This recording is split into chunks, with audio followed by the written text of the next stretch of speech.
El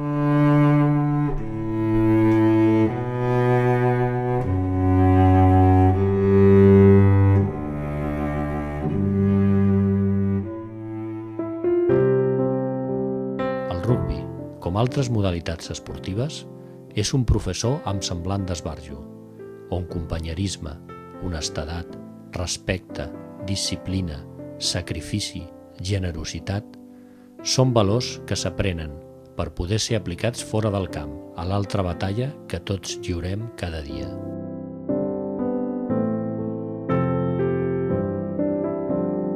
No ens agradeu els teus pares del rugbi?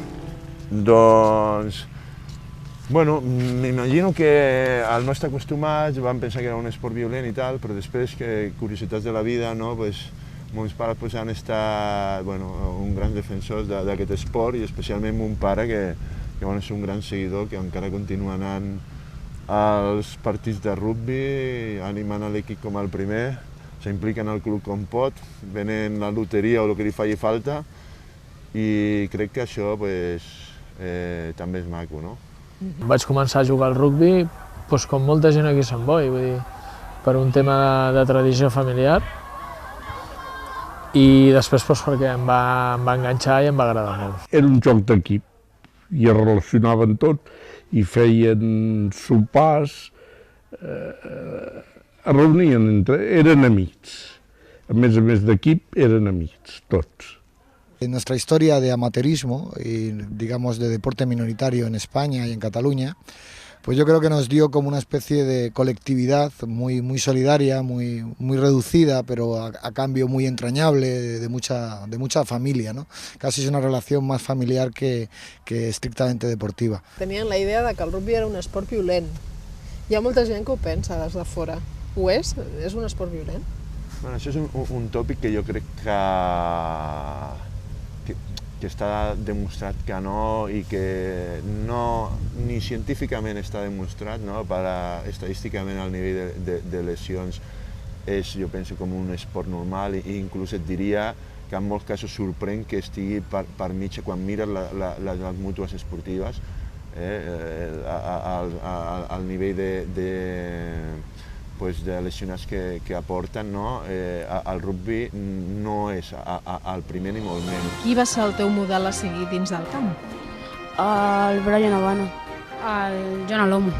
Ja no juga, però era un jugador de Nova Zelanda, dels All Blacks, i era molt bo. Potser el tiet, que anava a veure els caps de setmana, anava a veure jugar, era l'objectiu quan era petit, arribar al primer equip, jugar al màxim nivell del club. El Pep Romeu, el Cisco Amat, el Toni Vélez, en Pau Descansi, vull dir, tota una colla de jugadors que d'alguna manera quan eres petit feies d'ells, et reflexaves amb el que a tu t'agradaria fer de gran, ¿no? El referente técnico para mí siempre ha sido Gareth Edwards, medio melé de la mejor Gales del mundo. Y yo sinceramente siempre me ha parecido el jugador total, y verdaderamente creo que incluso ahora sería un jugador que marcaría diferencias, porque era un anticipado a su tiempo, y Gareth Edwards para mí ha sido un referente como deportista extraordinario. Per què es diu que el futbol és un esport de rufians jugant com a cavallers i el rugbi és un esport de cavallers jugant com a rufians? Amb el rugbi t'ensenyen a perdre amb dignitat y a guanyar amb humildad. Básicamente porque lo que hay dentro del campo de fútbol, las normas impiden el contacto, el balón se puede desplazar en todas las direcciones, con lo cual digamos evitas la pelea, y digamos que en ese aspecto es como un juego muy limpio. Sin embargo, todo lo que va alrededor de fuera del campo del fútbol, hay mucho rufián, hay demasiados intereses. Hay, digamos que al final casi de la bola de un deporte tan masificado y tan global y tan económicamente poderoso como el fútbol, hace que todo lo que rodea al fútbol desgraciadamente destaque mucho por rufián. Y el rugby es al revés, es un deporte que dentro de las normas del juego permite el contacto.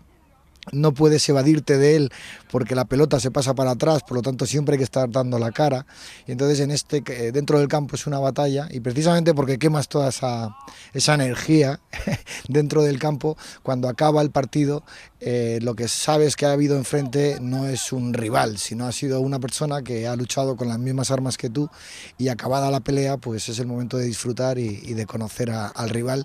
Y casi siempre el rugby está lleno de grandes amistades entre jugadores que siempre han sido adversarios.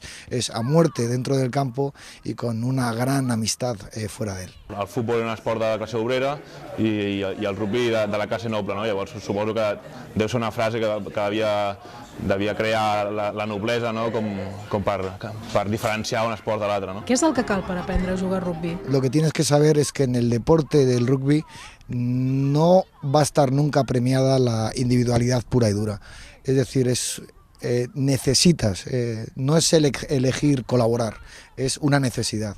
Entonces, desde esas premisas, si decides jugar al rugby, tienes que saber que tienes que madurar mucho, porque siempre va a ser más importante el compañero que tú mismo.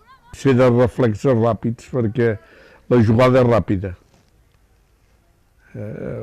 però no necessita ser un gran atleta. Sacrifici, vull dir, el compromís amb l'equip, el compromís amb l'entrenador, el compromís amb el club. Nosaltres també el compromís amb Sant Boi, no? Perquè portem el tema del rugby molt arraigat, no? Aleshores, vull dir, és un aprenentatge que no acaba mai. Què és el que ensenya el rugby per aprendre a anar per la vida? Companyerisme, i ara, quan ens trobem alguns, que ja en quedem pocs, doncs comentem i encara recordem algunes coses. La feina és molt més fàcil superar-la amb companys, amb amics, amb gent al voltant, perquè les coses es poden treure endavant molt més fàcilment, i això jo crec que s'aprèn en un camp de rugby, no? Perquè, sobretot, és un esport d'equip i és imprescindible l'ajuda dels companys, i això després es pot transmetre a la vida en qualsevol aspecte. Com deia un company, en Filín, fa poc en una entrevista que li van fer pel diari El País, quan va arribar aquí li van dir: el que facis en un camp de rugby ho faràs a la vida, no? Verdaderament aquests valors et serveixen per ser una millor persona. Fruto de este deporte, porque es una batalla, es casi como esta amistad que se crea en la primera línea de la trinchera. Te juegas mucho, expones tu condición física, tu integridad física, y la expones y necesitas a tus compañeros para salir ileso de este combate, ¿no? Entonces esto genera unas sinergias muy potentes.